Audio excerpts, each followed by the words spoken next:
பசிலுக்கு பிரதமர் பதவி அமைச்சர் வெளியிட்டுள்ள முக்கிய தகவல். வவுனியா நெடுங்கேணியில் நேற்றிரவு துப்பாக்கிச்சூடு, யுவதி பலி. ஓட்டோ சாரதிகளுக்கு அமைச்சர் வெளியிட்டுள்ள மகிழ்ச்சியான தகவல். சீமான் ஸ்ரீதரனிடையே முக்கிய சந்திப்பு.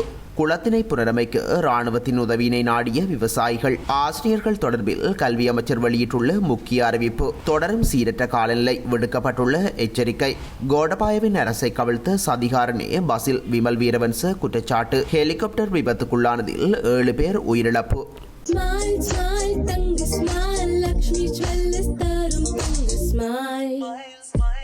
தங்கம் வாங்க ஈஸ்ட் ஹேம்லக்ஸ் விஜுவலர்ஸ்.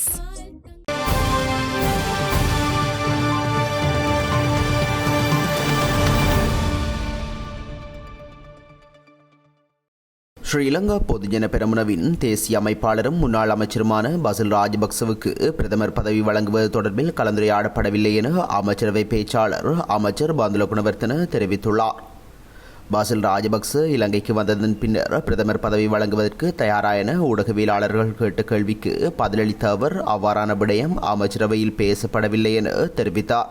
நேற்று இடம்பெற்ற அமைச்சரவை செய்தியாளர் மாநாட்டில் அவர் இதனை குறிப்பிட்டிருந்தமை சுட்டிக்காட்டத்தக்கது.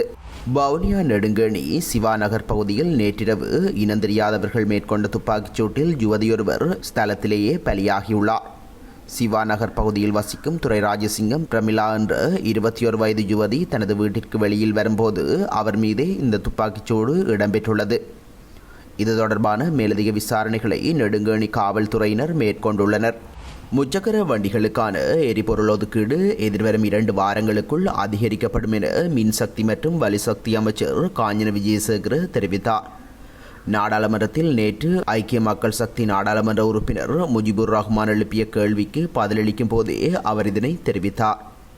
எமது நாட்டில் மாத்திரமல்லாது வெளிநாடுகளில் எரிபொருள் தட்டுப்பாடு தொடர்பான பிரச்சினைகள் நிலவுவதால் போதிய எரிபொருள் ஒதுக்கீட்டை வழங்குவதில் சிக்கல் நிலவுவதாக தெரிவித்த அமைச்சர், எதிர்காலத்தில் மேலும் பல பிரச்சினைகளை எதிர்நோக்குவதை தவிர்க்கும் பொருட்டு தற்போதுள்ள எரிபொருள் ஒதுக்கீட்டு முறையை தொடர்ந்தும் ஒரு சில மாதங்களுக்கு முன்னெடுக்க வேண்டிய நிலை காணப்படுவதாக சுட்டிக்காட்டினார்.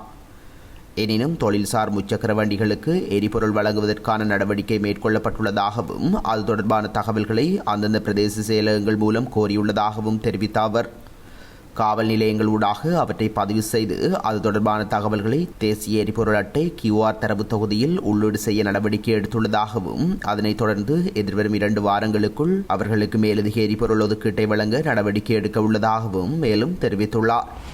நாம் தமிழர் கட்சியின் தலைமை ஒருங்கிணைப்பாளர் சீமானுக்கும் நாடாளுமன்ற உறுப்பினர் சிவஞானம் ஸ்ரீதரனுக்கும் இடையில் முக்கிய சந்திப்பொன்று இடம்பெற்றுள்ளது. இந்த சந்திப்பு நேற்றைய தினம் மாலை சென்னை பலவாக்கத்தில் உள்ள சீமானின் இல்லத்தில் இடம்பெற்றுள்ளது.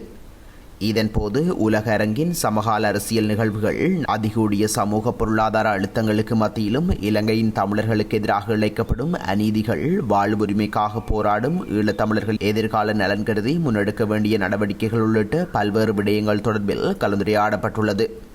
இந்த கலந்துரையாடலின் போது நாம் தமிழர் கட்சியின் முதன்மை உறுப்பினரும் மூத்த சட்டத்தரணியுமான திரு சந்திரசேகர், இளம் செயற்பாட்டாளர் திரு மைக்கேல் உள்ளிட்ட நாம் தமிழர் கட்சியின் செயற்பாட்டாளர்களும் கலந்து கொண்டிருந்தமை குறிப்பிடத்தக்கது. முல்லைத்தீவு மாவட்டத்தின் புதுக்குடியிருப்பு பிரதேசத்திற்குட்பட்ட மருதமடு குளத்தின் அணைக்கட்டு நீர் அரிப்பெடுத்து பாரியளவில் சேதமடைந்துள்ளது. இனி வரப்போகும் காலம் மழை காலத்தினை கருத்தில் கொண்டு குளக்கட்டினை பாதுகாத்துக் கொள்ளும் நடவடிக்கையில் ஈடுபட்டுள்ளனர். விவசாயிகள் குளக்கட்டினை புனரமைக்க மேற்கொண்ட முயற்சிகளுக்கு மக்களின் முழுமையான ஒத்துழைப்பு கிடைக்காத காரணத்தினால் புதுக்குடியிருப்பு பகுதியில் அமைந்துள்ள 68வது படைப்பிரிவின் 2வது படையணி அதிகாரியிடம் விவசாயிகள் கமக்கார் அமைப்பின் உதவியினை கோரியுள்ளார்கள். இதற்கமைய நூற்றுக்கணக்கான படையினர் வருகை தந்து குளக்கட்டினை புனரமைக்கும் பணியினை நேற்று முன்னெடுத்திருந்தார்கள். குளத்தின் அணைக்கட்டு பாரியளவில் அரிப்படுத்தியுள்ளதால் அதனை சீர் செய்யும் நடவடிக்கை முன்னெடுக்கப்பட்ட போது இராணுவத்தினர் மற்றும் கமக்கார் அமைப்பினர், நன்னீர் மீன்பிடி சங்கத்தினர் இணைந்து புனரமைத்துள்ளார்கள். 1500 வரையான மண்மூட்டைகள் இதன்போது அணைக்கட்டுக்கு போடப்பட்டு புனரமைக்கப்பட்டுள்ளது. புனரமைப்பு நடவடிக்கைகளுக்கு முழுமையான கனரக இயந்திரங்கள் மற்றும் மனித வலுக்களை பயன்படுத்தி இராணுவத்தினருக்கு கமக்கார் அமைப்பினர் நன்றியினை தெரிவித்துள்ளனர். நாட்டுக்கு தேவையான ஆசிரியர்களை உருவாக்கும் வகையில் தேசிய மட்டத்தில் பல்கலைக்கழகம் நிறுவப்பட உள்ளதாக கல்வி அமைச்சர் சுசில் பிரேமஜெயந்த் தெரிவித்துள்ளார். கல்வி அமைச்சின் அதிகாரிகளுடன் இடம்பெற்ற விசேட கலந்துரையாடலின் போது அமைச்சர் இவ்வாறு தெரிவித்தார். அத்துடன் இவ்விடயம் தொடர்பாக அமைச்சரவை பத்திரத்தை தயாரிக்க ஆலோசனை வழங்கப்பட்டுள்ளதாகவும் அவர் குறிப்பிட்டுள்ளார். கல்லூரிகளை பல்கலைக்கழக மட்டத்துக்கு கொண்டு வருவதற்கான பல கோரிக்கைகள் தம்மிடம் இருந்ததாகவும் இது குறித்து பூர்வாங்க கலந்துரையாடல் நிறைவடைந்துள்ளது என்றும் அமைச்சர் தெரிவித்தார். இந்த பல்கலைக்கழகம் நிறுவப்பட்டதும் பாடங்களின் வகைகளுக்கேற்ப பல்கலைக்கழகங்களின் எண்ணிக்கையை அதிகரிக்க வேண்டும் என அவர் சுட்டிக்காட்டினார். 3 வருட கல்வி மற்றும் 1 வருட ஆசிரியர் பயிற்சி வழங்கப்பட்டதும் 4 வருடங்களில் தகுதியான ஆசிரியர்கள் வகுப்பறைகளுக்குள் நுழைவார்கள் என்று குறிப்பிட்ட அமைச்சர் இதனை தவறாக புரிந்து கொள்ள வேண்டாம் என்றும் கேட்டுக்கொண்டுள்ளார்.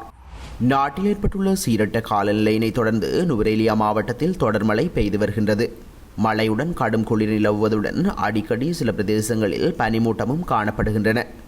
ஹேட்டன் கொழும்பு பிரதான வீதியில் கலவெல, பிட்டவெல, கினிகத்தேன, கடவெல, தியகல, வட்டவளை, ஹேட்டன் உள்ளிட்ட பகுதிகளிலும் நுவரேலியா ஹேட்டன் பிரதான வீதியில் குடாகம, கொட்டகல, சென்கிளையார், தலவாக்கலை, லிந்துலை, ராதல்ல, நானோயா உள்ளிட்ட பகுதிகளிலும் அடிக்கடி பனிமூட்டம் காணப்படுகின்றன.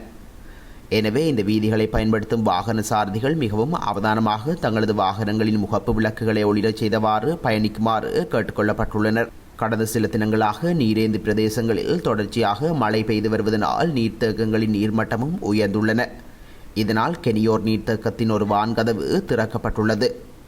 எனவே நீர்த்தேக்கங்களுக்கு கீழ் தாழ்நில பகுதியில் வாழும் மக்கள் மிகவும் அவதானமாக இருக்குமாறு நீர்த்தேக்கத்திற்கு பொறுப்பான பொறியியலாளர்கள் பொதுமக்களிடம் கேட்டுக்கொண்டுள்ளனர்.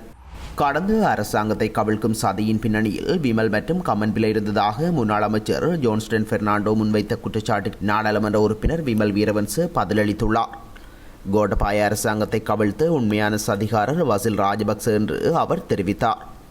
விமல் மற்றும் கமன்பிலவை அமைச்சரவையிலிருந்து நீக்கும் வரை தாம் அமைச்சரவையில் இணையப் போவதில்லை என வசில் ராஜபக்ச அப்போது அதிபர் கோட்டபாயவிடம் உத்தரவிட்டதாக அவர் கூறினார்.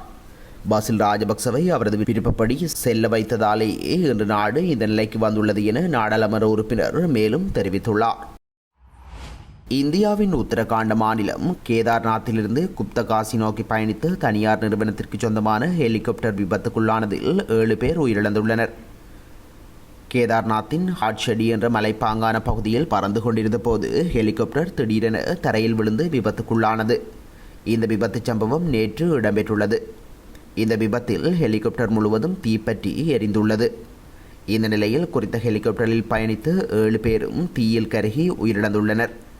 மோசமான வானிலை காரணமாக ஹெலிகாப்டர் விபத்தில் சிக்கியிருக்கலாம் என சந்தேகம் வெளியிடப்பட்டுள்ளது.